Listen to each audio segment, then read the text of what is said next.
شرمین عبید چنائے، جب 24 تاریخ کو آپ کو یہ خبر ملی کہ سیونگ فیس کی نامینیشن ہو گئی ہے آسکر کے لیے، تو سکتے میں آئیں، منہ کھلے کا کھلا رہ گیا، ناچنا شروع کر دیا، یقین نہیں آیا، یا آپ نے اس کو نارمل لیا؟ کیا ہوا ویری فرسٹ ایکسپریشن؟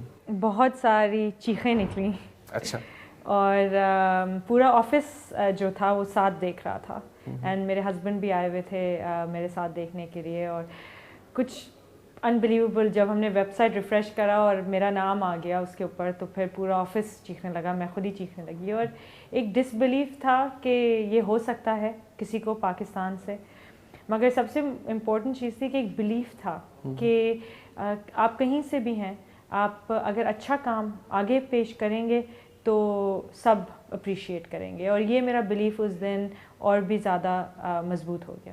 آپ نے کام شروع کیا تھا قلم سے، جی. آپ نے ڈان میں لکھنا شروع کیا تھا. عام طور پہ لوگ کہتے ہیں بچپن سے شوق تھا. میرا نہیں خیال کہ آپ کو بچپن سے شوق تھا کہ آپ فلم کے فیلڈ میں جو ہے یہ کچھ کریں گی، ایسا کچھ نہیں تھا؟ بالکل بھی نہیں. انفیکٹ میں نے پین سے شروع کیا، ڈان نیوز پیپر میں لکھنا شروع کیا، اور مجھے آلویز پرنٹ جرنلزم سے بہت لگاؤ تھا. بٹ اونلی آفٹر سپٹمبر 11 ہوا تو مجھے لگا کہ پرنٹ جو جرنلزم ہے اس سے میں اپنے آپ کو ایکسپریس نہیں کر سکتی پوری طرح.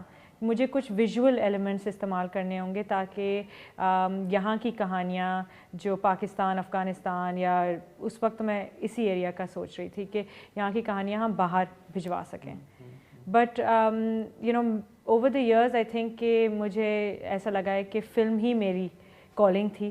اور ڈاکیومنٹری فلمز میں جس طرح میں نے کام کیا اور جتنے ملکوں میں کام کیا ہے اور جو ایکسپیرینس میں نے گین کیا ہے، I don't think as a print journalist میں کبھی کر سکتی تھی. شرمین، آپ نے چینل 4 کے ساتھ کام کیا، CNN نے آپ کا کام دکھایا، الجزیرہ نے دکھایا. افغانستان سے آپ کو خاص لگاؤ ہے، وہاں کے سبجیکٹ سے، وہ خاص وجہ؟ اس ملک کا جو 30 سال سے حال ہے اور جو اس کی سوسائٹی کا حال ہے، وہ اوبویسلی افغانستان کا بھی ہاتھ ہے اس میں، مگر اور ملکوں کا بھی ہاتھ ہے اس میں. اینڈ میں آلویز سوچتی ہوں کہ اگر پاکستان اس طرح ہوتا تو ہمارا فیوچر کیا ہوتا. اور جو پاکستان کے اندر ابھی ہو رہا ہے، تو مجھے لگتا ہے کہ ہم افغانستان کی ہی طرف چل جا رہے ہیں. تو بہت اہم ہے کہ ایک کنٹری جو اس وار کے اندر مبتلا ہے 20-30 سال سے، اس کو ڈاکیومنٹ کریں تاکہ لوگوں کو انڈرسٹینڈ ہو کہ وار از ناٹ دی آپشن، کہ جنگ کی طرف ہمیں نہیں جانا چاہیے. اور اگر ہم جنگ کی طرف جائیں گے تو افغانستان ہمارے ساتھ سامنے ایک ماڈل ہے، وہ ہم نہ بن جائیں. یہ جو آپ نے آسکر نامینیشن جس فلم کی ہوئی ہے آپ کی، سیونگ فیس، یہ تیزاب جو خواتین کے چہروں پہ ہے اس کے مسئلے سے متعلق ہے. کچھ لوگ یہ کہتے ہیں کہ ویسٹ میں بکنے کے لیے یا ان کے نوٹس میں آنے کے لیے آپ کو وہی مال مجبوراً پروڈیوس کرنا پڑتا ہے جو وہاں بک سکتا ہے، اور وہ زیادہ تر جو ہے وہ کہانی کی دوسری سائڈ ہوتی ہے، پازیٹیو یا ہوپ فل یا رومانٹک یا کوئی اور چیزیں جو ہیں وہ شاید ان میں زیادہ انٹرسٹ نہیں ہوتا، ان کا اپنا مال بہت ہے. بٹ سیونگ فیس جو ہے وہ تو ایک ہوپ فل سٹوری ہے. سیونگ فیس کی سٹوری تیزاب نہیں، میں پورے سینیریو میں بات کر رہا ہوں، افغان ایشوز جو آپ نے لیے یا سیونگ فیس سمیت. دیکھیں، اگر ہم اپنے پرابلمس کے بارے میں نہیں بات کریں گے، اگر اپنے پرابلمس کو ہائی لائٹ نہیں کریں گے، تو ہم کبھی سلوشنز نہیں ڈھونڈ سکیں گے. وہ میری نظر میں ہے. مجھے کبھی کسی نے فلم کا ٹاپک نہیں دیا ہے کرنے کے لیے. میں نے آلویز سوچا ہے کہ میرے ملک کے اندر کیا ہو رہا ہے، یا جہاں بھی میں نے کام کیا ہے دنیا میں، کہ کیا ہو رہا ہے جس کو کوئی اور بات نہیں کر رہا، میں بات کرنا چاہتی ہوں. سیونگ فیس جو ہے وہ اتنی ہوپ فل سٹوری ہے کیونکہ وہ ایک سٹوری ہے ایک پاکستانی برٹش ڈاکٹر کی، ڈاکٹر محمد جواد، جو پاکستان آ کر ان خواتین کو ریہیبلیٹیٹ کرتے ہیں. پلاسٹک سرجری، ریولوشنری ٹیکنیکس جو انہوں نے انگلینڈ میں سیکھی ہیں، وہ یہاں آ کر پریکٹس کرتے ہیں فری آف کاسٹ. یہ ایک سٹوری ہے ایک پاکستانی فیمیل لائر کی جنہوں نے ایک کیس لڑا، میری مین کیریکٹر جس کی شکل پہ تیزاب پھینکا گیا تھا اس کے لیے، اور ان کے ہسبینڈ کو سزائے لائف امپریزنمنٹ ملی ہے.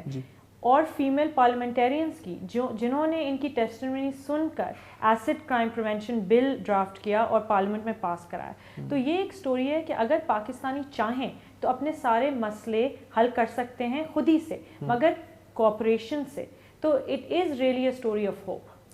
یہ بتائیے کہ جب تاشقند کا فلمی میلہ ہوا تھا, جاگو ہوا سویرا ایک فلم تھی 60s میں, اس کو ایوارڈ ملا تھا, اور وہ غالباً پہلا ایوارڈ تھا انٹرنیشنل جو کہ فلمی میلے میں کسی پاکستانی فلم کو ملا تھا. تو اس وقت بھی لوگ بہت خوش تھے, آج بھی بہت لوگ خوش ہیں. آگے کیا دیکھتی ہیں؟ دیکھیں یہ بھی اس طرح کا مائل سٹون تو ہے نا. دیکھیں مائل سٹون ضرور ہے. میں چاہوں گی کہ میں ٹرین کروں اگلی نسل. دیکھیں میں بہت فارچونیٹ ہوں, میں نے جن لوگوں کے ساتھ کام کیا ہے, جن آرگنائزیشنز کے ساتھ کام کیا, میں نے ان سے سیکھا ہے.